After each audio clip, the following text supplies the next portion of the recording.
Bonjour et bienvenue à votre émission Langue fourchue. Le mardi 9 juin, la nouvelle tombait implacable. Le président burundais Pierre Nkurunziza, le chef rebelle qui digérait avec fermeté et avec foi son pays, est tombé les armes à la main, si on peut le dire ainsi, d'une crise cardiaque. Celui qui était aux commandes de son pays depuis 2005 et qui le dirigeait d'une main de fer, part au moment où la nation burundaise n'avait plus vraiment besoin de lui, lui qui s'était enfin résolu à ne pas briguer un autre mandat en 2020. Après les élections réussies, au sortir desquelles le général Évariste Ndayishimiye, candidat du parti au pouvoir, l'indestructible Pierre Nkurunziza se voyait vivre peinant une retraite dorée, tout en gardant une main dans les affaires de son pays. Oui, parce que l'homme en dehors du destin national qui s'est forgé ne pouvait s'imaginer loin de la direction de son pays pour lequel il a presque tout sacrifié.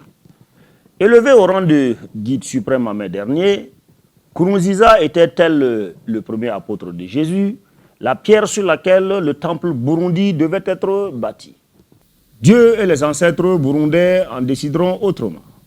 Dans la nuit du lundi 8 juin, le guide s'écroulait d'une crise cardiaque.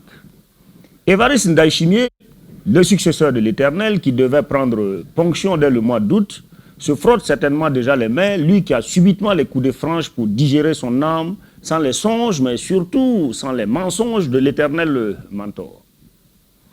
Ce Nkurunzizage de Pierre est non sans rappeler le wankage de Malam, cet autre général tombeur de Maïnassara au Niger.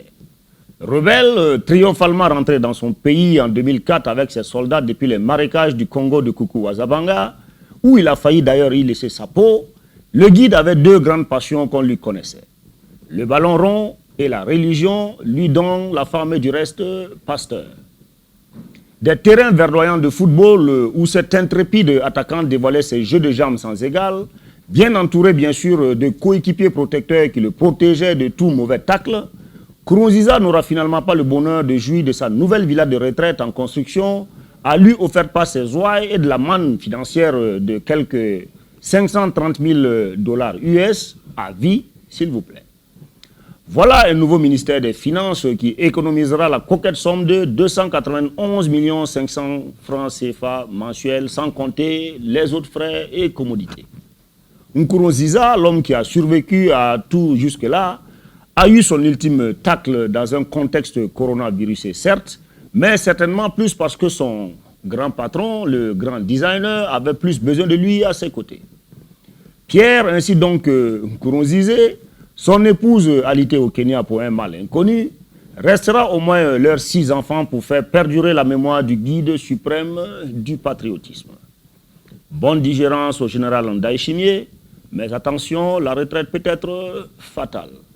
Attention donc au Ndayishimiyage.